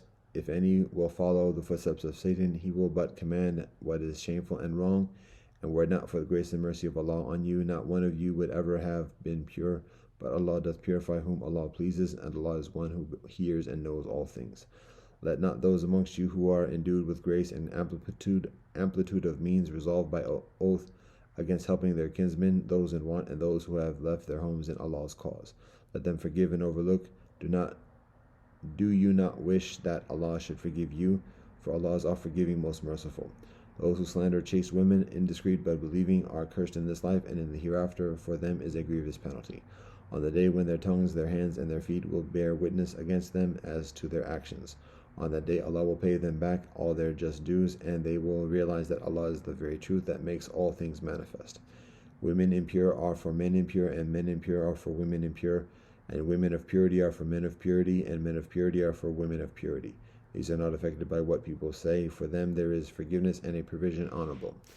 O ye who believe, enter not houses other than your own, until ye have asked permission and saluted those in them that is best for you, in order that ye may heed what is seemly. If ye find no one in the house, enter not until permission is given to you. If ye are asked to go back, go back. That makes for greater purity for yourselves, and Allah knows well all that ye do. It is no fault on your part to enter houses not utilized for living in, which serve some other utilization for you, and Allah has knowledge of what ye reveal and what ye conceal. Say to the believing men that they should lower their gaze and guard their modesty. That will make for greater purity for them, and Allah is well acquainted with all that they do. And say to the believing women that they should lower their gaze and guard their modesty, that they should not display their beauty and ornaments except what must ordinarily appear thereof, that they should draw their veils over their bosoms, and not display their beauty except to their husbands, their fars, their husbands' fars, their sons, their husbands' sons, their brothers, or their brothers' sons, or their sisters' sons, or their women, or the slaves whom their right hands possess, or male servants free of physical needs, or small children who have no sense of the shame of sex, and that they should not strike their feet in order to draw attention to their hidden ornaments. And, O ye believers, turn ye altogether towards Allah, that ye may attain bliss. Marry those amongst you who are single, or the virtuous ones amongst yourselves, male or female. If they are in poverty, Allah will give them means out of Allah's grace, for Allah encompasseth all, and Allah knoweth all things.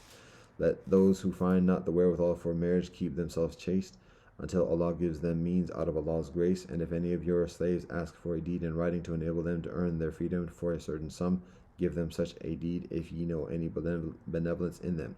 Yea, give them something yourselves out of the means which Allah has given to you, but force not your maids to prostitution when they desire chastity, in order that ye may make a gain in the treasures of this life. But if anyone compels them, yet after such compulsion is Allah all-forgiving, most merciful to them. We have already sent down to you verses making things clear, an illustration from the story of the people who passed away before you, and an admonition for those who fear Allah.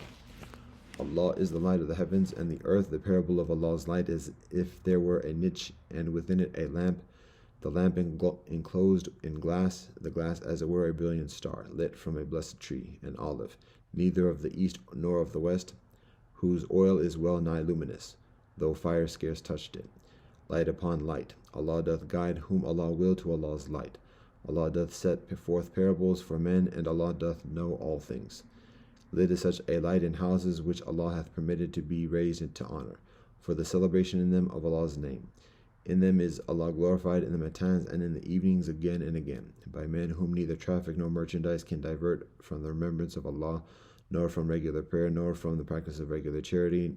Their only fear is for the day when hearts and eyes will be transformed in a world wholly new, that Allah may reward them according to the best of their deeds, and add even further to them out of Allah's grace, for Allah doth provide for those whom Allah will without measure. But the unbelievers, their deeds are like a mirage in sandy deserts, which the man parched with thirst mistakes for water, until when he comes up to it, he finds it to be nothing, but he finds Allah ever with him, and Allah will pay him his account, and Allah is swift in taking account. Or the unbeliever's state is like the depths of darkness in a vast deep ocean, overwhelmed with billow, topped by dark clouds, depths of darkness, one above another. If a man stretches out his hands, he can hardly see it. For any to whom Allah giveth not light, there is no light. Seest thou not that it is Allah whose praises all beings in the heavens and on earth do celebrate, and the birds of the air with wings outspread? Each one knows its own mode of prayer and praise, and Allah knows well all that they do. Yea, to Allah belongs the dominion of the heavens and the earth, and to Allah is the final goal of all. Seest thou not that Allah makes the clouds move gently, then joins them together, then makes them into a heap? Then wilt thou see rain issue forth from their midst, and Allah sends down from the sky mountain masses of clouds, wherein is hail. Allah strikes therewith whom Allah pleases, and Allah turns it away from whom Allah pleases. The vivid flash of Allah's lightning well nigh blinds the sight. It is Allah who alternates the night and the day. Verily, in these things is an instructive example for those who have vision. And Allah has created every animal from water. Of them there are some that creep on their bellies, some that walk on 2 legs, and some that walk on 4. Allah creates what Allah wills, for verily Allah hath power over all things. We have indeed sent down signs that make things manifest, and Allah guides whom Allah wills to a way that is straight. They say, we believe in Allah and in the Apostle, and we obey, but even after that some of them turn away. They are not truly believers. When they are summoned to Allah and Allah's Apostle in order that Allah may judge between them, behold, some of them decline to come. But if the right is on their side, they come to him with all submission. Is it that there is a disease in their hearts, or do they doubt, or are they in fear that Allah and Allah's Messenger will deal unjustly with them? Nay, it is they themselves who do wrong. The answer of the believers, when summoned to Allah and Allah's Messenger in order that Allah may judge between them, is no other than this: they say, we hear and we obey. It is such as these that will attain felicity. It is such as obey Allah and Allah's Messenger and fear Allah and do right that will win in the end. They swear their strongest oaths by Allah that if only thou wouldst command them, they would leave their homes. Say, swear ye not, obedience is for the reasonable. Verily Allah is well acquainted with all that ye do. Say, obey Allah and obey the Messenger, but if ye turn away, he is only responsible for the duty placed on him, and ye for that placed on you. If ye obey him, ye shall be on the right guidance. The Messenger's duty is only to preach the clear message. Allah has promised to those amongst you who believe and work righteous deeds that Allah will of a surety grant them in the land inheritance of power, as Allah granted it to those before them, that Allah will establish in authority their religion, the one which Allah has chosen for them, and that Allah will change their state out of the fear in which they lived to one of security and peace. They will worship me alone and not associate aught with me. If any do reject faith after this, they are rebellious and wicked. So establish regular prayer and give regular charity, and obey the Messenger, that ye may receive mercy. Never think thou that the unbelievers are going to frustrate Allah's plan on earth. Their abode is the fire, and it is indeed an evil refuge. O ye who believe, let those whom your right hands possess, and the children amongst you who have not come of age, ask your permission before they come to your presence on 3 occasions: before matin prayer, whilst ye doff your clothes for the noonday heat, and after the late night prayer. These are your 3 times of undress. Outside of those times it is not wrong for you or for them to move about, attending to each other. Thus doth Allah make clear the signs to you, for Allah is full of knowledge and wisdom. But when the children amongst you come of age, let them also ask for permission, as do those senior to them in age. Thus does Allah make clear Allah's signs to you, for Allah is full of knowledge and wisdom. Such elderly women as are past the prospect of marriage, there is no blame on them if they lay aside their outer garments, provided they make not a wanton display of their beauty, but it is best for them to be modest, and Allah is one who sees and knows all things. It is no fault in the blind, nor in one born lame, nor in one afflicted with illness, nor in yourselves that ye should eat in your own houses, or those of your fathers, or your moors, or your brothers, or your sisters, or your fathers' brothers, or your fathers' sisters, or your moors' brothers, or your moors' sisters, or in houses of which the keys are in your possession, or in the house of a sincere friend of yours. There is no blame on you, whether ye in company or separately. But if ye enter houses, salute each other, a greeting of blessing and purity as from Allah. Thus does Allah make clear the signs to you that ye may understand. Only those are believers who believe in Allah and Allah's Messenger. When they are with him on a matter requiring collective action, they do not depart until they have asked for his leave. Those who ask for thy leave are those who believe in Allah and Allah's Messenger. So when they ask for thy leave for some business of theirs, give leave to those of them whom thou wilt, and ask Allah for their forgiveness, for Allah is all-forgiving, most merciful. Deem not the summons of the messenger amongst yourselves like the summons of one of you to another. Allah doth know those of you who slip away under shelter of some excuse. Then let those beware who withstand the messenger's order, lest some trial befall them, or a grievous penalty be inflicted on them. Be quite sure that to Allah doth belong whatever is in the heavens and on earth. Well doth Allah know what ye are intent upon, and one day will they be brought back to Allah.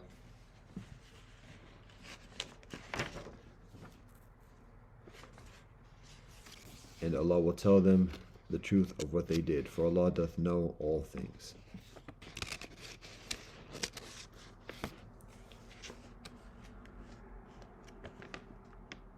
Surah Al-Furqan 25. Bismillah ar-Rahmani ar-Rahim.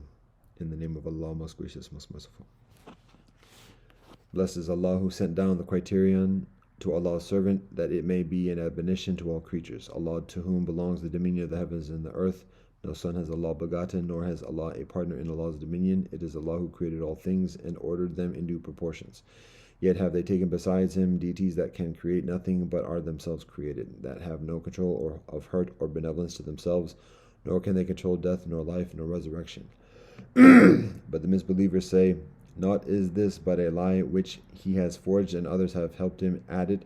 In truth, it is they who have put forward an iniquity and a falsehood. And they say tales of the ancients, which he has caused to be written, and they are dictated before him midnight and evening.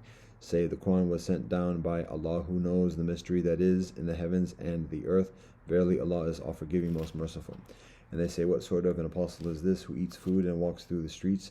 Why has not an angel been sent down to him to give admonition with him? Or why has not a treasure been bestowed on him? Or why has not a garden for enjoyment? The wicked say, ye follow none other than a man bewitched. See what kinds of comparisons they make for thee. But they have gone astray, and never a way will they be able to find. Blessed is Allah, who, if that were Allah's will, could give thee better things than those, gardens beneath with which rivers flow, and Allah could give thee palaces secure to dwell in. Nay, they deny the hour of the judgment to come, but we have prepared a blazing fire for such as deny the hour. When it sees them from a place distantly off, they will hear its fury and its raging sigh. And when they are cast, bound together, into a constricted place therein, they will plead for destruction there and then. This day plead not for a single destruction, plead for destruction oft repeated. Say, is that best, or the eternal garden promised to the righteous? For them that is a reward as well as a goal of attainment. For them there will be therein all that they wish for, they will dwell there for aye, a promise to be prayed for from thy Lord.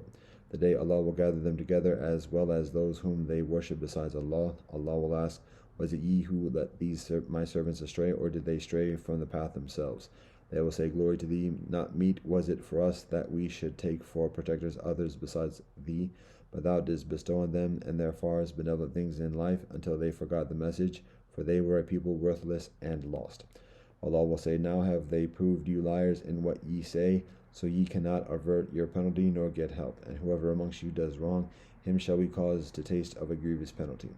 And the apostles whom we sent before thee were all men who ate food and walked through the streets. We have made some of you as a trial for others. Will ye have patience? For Allah is one who sees all things. Such as fear not the meeting with us for judgment. Say, why are not the angels sent down to us? Or why do we not see our Lord? Indeed, they have an arrogant conceit of themselves, and mighty is the insolence of their impiety. The day they see the angels, no joy will there be to the sinners. That day the angels will say, there is a barrier forbidden to you altogether. And we shall turn to whatever deeds they did in this life, and we shall make such deeds as floating dust scattered about. The companions of the garden will be well that day in their abode, and have the fairest of places for repose. The day the heaven shall be rent asunder with clouds, and angels shall be sent down, descending in ranks. That day the dominion is of right and truth shall be holy for Allah most merciful. It will be a day of dire difficulty for the misbelievers. The day that the wrongdoer will bite at his hands, he will say, ah, would that I had taken a straight path with the messenger. Ah, woe is me, would that I had never taken such a one for a friend. He did lead me astray from the message of Allah after it had come to me. Ah, the evil one is but a traitor to man. Then the messenger will say, O my Lord, truly my people took this Quran for just foolish nonsense. Thus have we made for every prophet an enemy amongst the sinners, but enough is thy Lord to guide and to help. Those who reject faith say, why is not the Quran revealed to him all at once? Thus is it revealed that we may strengthen thy heart thereby, and we have rehearsed it to thee in slow, well-arranged stages gradually. And no question do they bring to thee, but we reveal to thee the truth and the best explanation thereof. Those who will be gathered to hell prone on their faces, they'll be in a evil plight, and as to path most astray. Before this we sent Moshe the book, and appointed his brother Aaron with him as minister. And we command, go ye both to the people who have rejected our signs, and those people who we destroyed with utter destruction. And the people of Noah, when they rejected the apostles, we drowned them, and we made them as a sign for mankind, and we have prepared for all wrongdoers a grievous penalty. As also Ad and Tamud, and the companions of the Ras, and many a generation between them. To each one we set forth parables and examples, and each one we broke to utter annihilation for their sins. And the unbelievers must indeed have passed by the town on which was rained a shower of evil. Did they not then see it with their own eyes? But they fear not the resurrection. When they see thee, they treat thee no otherwise than in mockery. Is this the one whom Allah has sent as an apostle? He indeed would well nigh have misled us from our deities, had it not been that we were constant to them. Soon will they know, when they see the penalty, who it is that is most misled in path. Seest thou such a one as taketh for his deity his own passion or impulse? Couldst thou be a disposer of affairs for him? Or thinkest thou that most of them listen or understand? They are only like cattle, nay, they are worse, astray in path. Hast thou not turned thy vision to thy Lord, how Allah doth prolong the shadow? If Allah willed, Allah could make it stationary. Then do we make the soleil its guide. Then we draw it in towards ourselves, a contraction by easy stages. And Allah it is who makes the night as a robe for you, and sleep as repose, and makes the day as it were a resurrection. And Allah it is who sends the winds and as heralds of glad tidings, going before Allah's mercy, and we send down pure water from the sky, that with it we may give life to a dead land, and slake the thirst of things we have created, cattle and men in great numbers. And we have distributed the water amongst them, in order that they may celebrate our praises, but most of men are averse to aught but rank ingratitude. Had it been our will, we could have sent a warner to every center of population. Therefore listen not to the unbelievers, but strive against them with the utmost strenuousness with the Quran. It is Allah who has let free the two bodies of flowing water, one palatable and sweet, and the other salt and bitter. Yet has Allah made a barrier between them, a partition that is forbidden to be passed. It is Allah who has created man from water. Then has Allah established relationships of lineage and marriage, for thy Lord has power over all things.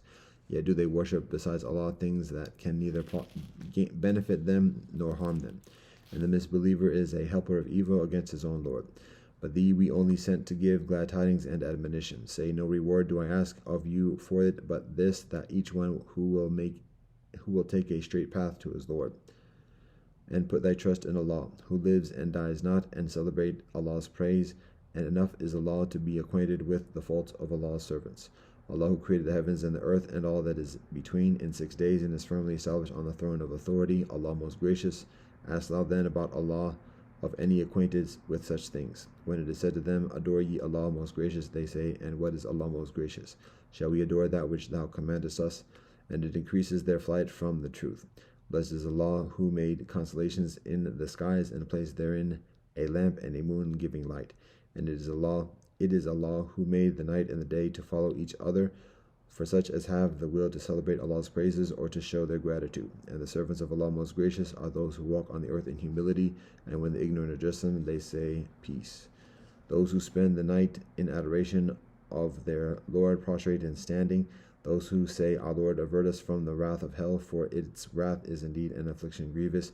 Evil indeed is it as an abode and as a place to rest in. Those who, when they spend, are not extravagant and not stingy, but hold a just balance between those extremes. Those who invoke not with Allah any other deity, nor slay such life as Allah has made sacred except for just cause, nor commit fornication, and any that does this not only meets punishment, but the penalty on the day of judgment will be doubled to him, and he will dwell therein in ignominy, unless he repents, believes, and works righteous deeds. For Allah will change the evil of such persons into benevolence, and Allah is all-forgiving, most merciful. And whoever repents and does benevolence has truly turned to Allah with an acceptable conversion. Those who witness no falsehood, and if they pass by futility, they pass by it with honorable avoidance. Those who, when they are admonished with the signs of their Lord, droop not down at them as if they were deaf or blind. And those who pray, Our Lord, grant unto us wives and offspring who will be the comfort of our eyes, and give us the grace to lead the righteous. Those are the ones who will be rewarded with the highest place in heaven because of their patient constancy. Therein shall they be met with salutations and peace. Dwelling therein, how beautiful an abode and a place of rest. Say to the rejectors, My Lord is not uneasy because of you, if ye call not on Allah. But ye have indeed rejected Allah, and soon will come the inevitable punishment.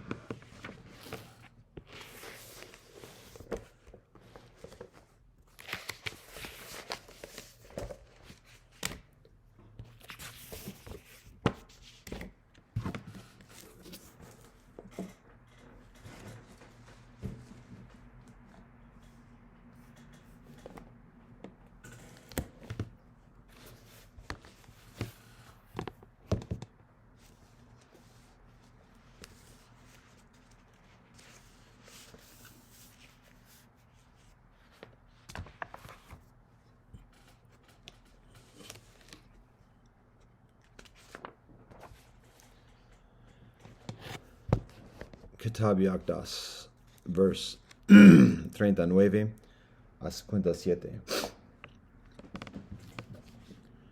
The peoples of the world are fast asleep.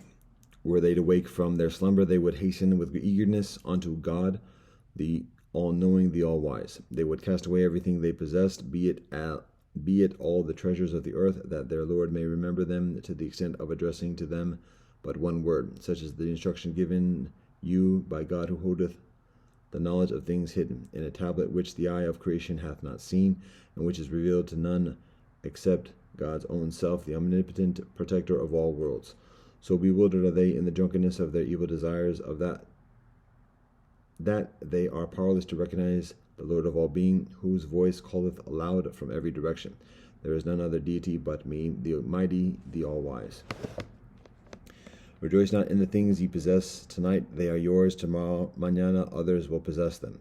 Thus warneth you God, who is the all-knowing, the all-informed. Say, can ye claim that what ye own is lasting or secure? Nay, by myself, the all-merciful, ye cannot, if ye be of them who judge fairly. The days of your life flee away as a breath of wind, and all your pomp and glory shall be folded up as were the pomp and glory of those gone before you. Reflect, O people, what hath become of your bygone days, your lost centuries. Happy the days that have been consecrated to the remembrance of God, and blessed the hours which have been spent in the praise of God, who is the all-wise. By my life, neither the pomp of the mighty, nor the wealth of the rich, nor even the ascendancy of the unholy will endure. All will perish at a word from God. God verily is the all-powerful, the all-compelling, the almighty. What advantage is there in the earthly things which men possess? That which shall benefit them they have utterly neglected. Ere long they will awake from their slumber and find themselves unable to obtain that which hath escaped them in the days of their Lord, the Almighty, the All-Praised. Did they but know it, they would renounce their all, that their names may be mentioned before God's throne. They verily are accounted amongst the dead. Amongst the people is he whose learning hath made him proud, and who hath been debarred thereby from recognizing my name, the self-subsisting, who, when he heareth the tread of sandals following behind him, waxeth greater in his own esteem than Nimrod. Say, O rejected one, where now is his abode? By God, it is the nethermost fire. Say, O concourse of the angels, hear ye not the shrill voice of my most exalted pen?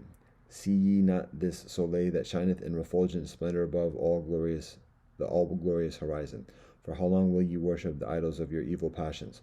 Forsake your vain imaginings, and turn yourselves unto God, your everlasting Lord.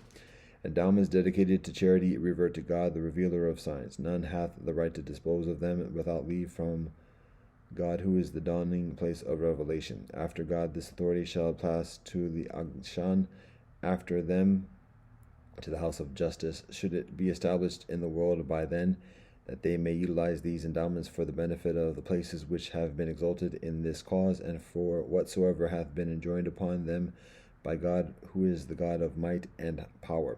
Otherwise the endowment shall revert to the people of Baha, who speak not except by God's leave, and judge not save in accordance with what God hath decreed in this tablet. Lo, they are the champions of victory betwixt heaven and earth, that they may utilize them in the manner that hath been laid down in the book by God, the mighty, the bountiful. Lament not in your hours of trial, neither rejoice therein. Seek ye the middle way, which is the remembrance of me in your afflictions, and reflection over that which may befall you in future. Thus informeth you God, who is the omniscient, God, who is aware. Shave not your heads, God hath adorned them with hair, and in this there are signs from the Lord of creation to those who reflect upon the requirements of nature. God verily is the God of strength and wisdom. Notwithstanding, it is not seemly to let the hair pass beyond the limit of the ears. Thus hath it been decreed by God, who is the Lord of all worlds.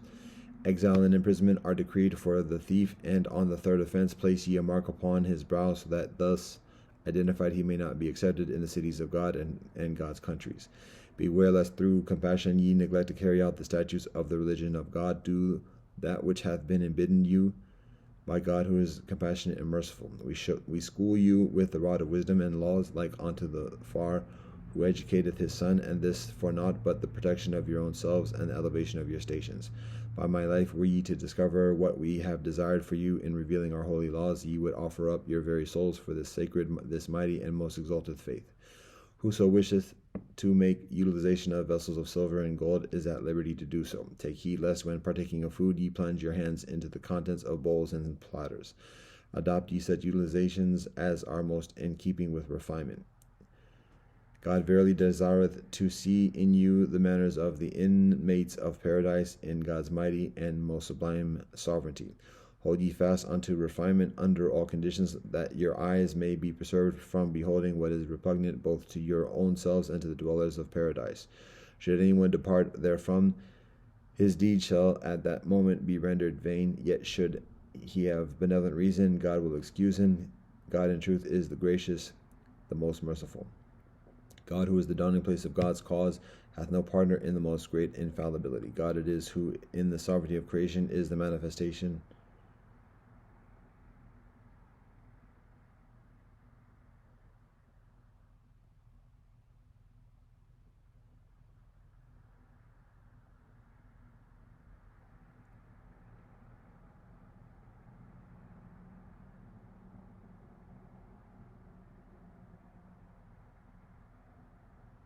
of God, doeth whatever God willeth. God hath reserved this distinction unto God's own self, and ordained for none a share in so sublime a transcendent a station. This is the decree of God, concealed ere now within the veil of impenetrable mystery. We have disclosed it in this revelation, and have thereby rent asunder the veils of such as have failed to recognize that which the book of God set forth, and who were numbered with the heedless. Unto every far hath been enjoined the instruction of his son and daughter in the art of reading and writing, and in all that hath been laid down in the holy tablet. He that putteth away that which is commended unto him, the trustees are then to take from him that which is required for their instruction, if he be wealthy, and if not, the matter devolveth upon the house of justice. Verily we made it a shelter for the poor and needy. He that bringeth up his son or the son of another, it is as though he hath brought up a son of mine. Upon him rest my glory, my loving kindness, my mercy, that have compassed the world. God hath imposed a fine on every adulterer and adulteress to be paid to the house of justice, 9 miktals of gold to be doubled if they should repeat the offense. Such is the penalty which God, who is the Lord of names, hath assigned to them in this world. And in the world to come, God hath ordained for them a humiliating torment. Should anyone be afflicted by a sin, it behooveth him to repent thereof, and return unto his Lord. God verily granteth forgiveness unto whomsoever God willeth, and none may question that which it pleaseth God to ordain. God is in truth the ever-forgiving, the Almighty, the All-Praised. Beware lest ye be hindered by the veils of glory from partaking of the crystal waters of this living fountain. Seize ye the chalice of salvation at this dawntide in the name of God, who causeth the day to break, and drink your fill in praise of God, who is the all-glorious, the incomparable. We have made it lawful for you to listen to music and singing. Take heed, however, lest listening thereto should cause you to overstep the bounds of propriety and dignity. Let your joy be the joy born of my great name, a name that bringeth rapture to the heart and filleth with ecstasy the minds of all who have drawn nigh unto God. We verily have made music as a ladder for your souls, a means whereby they may be lifted up unto the realm of on high. Make it not therefore as wings to self-passion. Truly we are loath to see you numbered with the foolish. We have decreed that a third part of all fines shall go to the seat of justice, and we admonish its men to observe pure justice, that we may expend what is thus accumulated for such purposes as have been enjoined upon them by God, who is the all-knowing, the all-wise.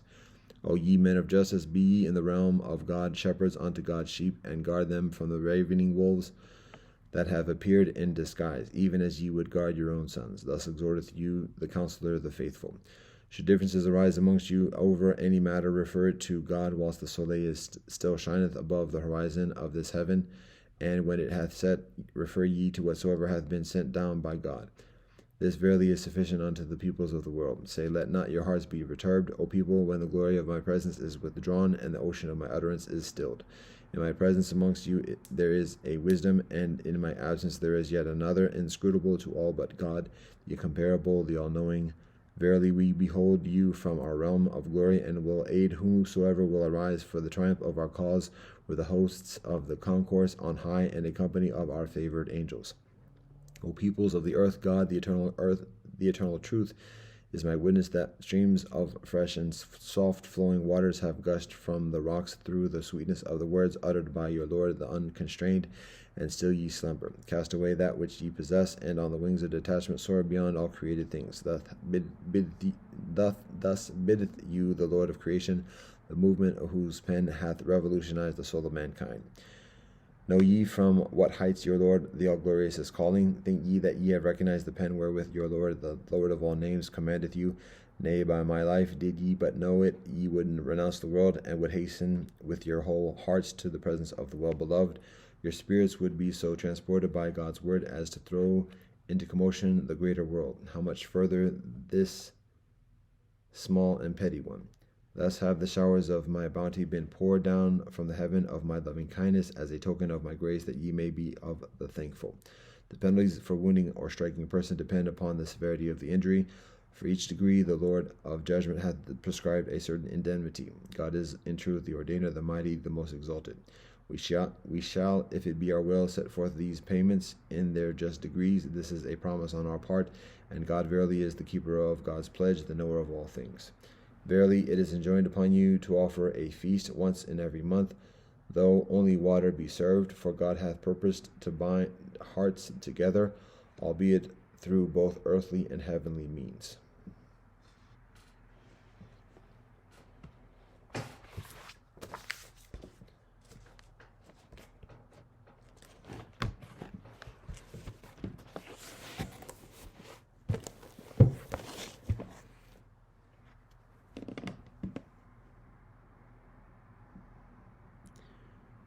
Alhamdulillah, Ar-Rahmani Ar-Rahim, Allahu Akbar. Dao ka dao, fei chong dao, ming ka ming, fei chong ming, Jah Rastafari. Deus nos te quies in cele sanctificita nomen tuum, Bahe Guru Salam. Baruch ata Elohim, Eloheinu melech olam, asher kazanu b'mitzvotav v'tzivan lasok b'dvarai Torah. Amen. Kyrie eleison, seva mastu savajikatehi, sabe sata bhavantu sukhidata. Vagabiyam, akwa ba upendo na amani. För Kyrie salami, chinda dam per mig, libov mig, omejaka. Ubuntu Shabona Fekithka. Session, como Sanina, Domo Arigato, Pilama Yellow Walk and Toko Dokushin, go Menagan. God, we thank you for all that you bless us. Ata Jamia Yatafinami. Ado, Ho, Om Shanti, Shanti, Shanti. Amen.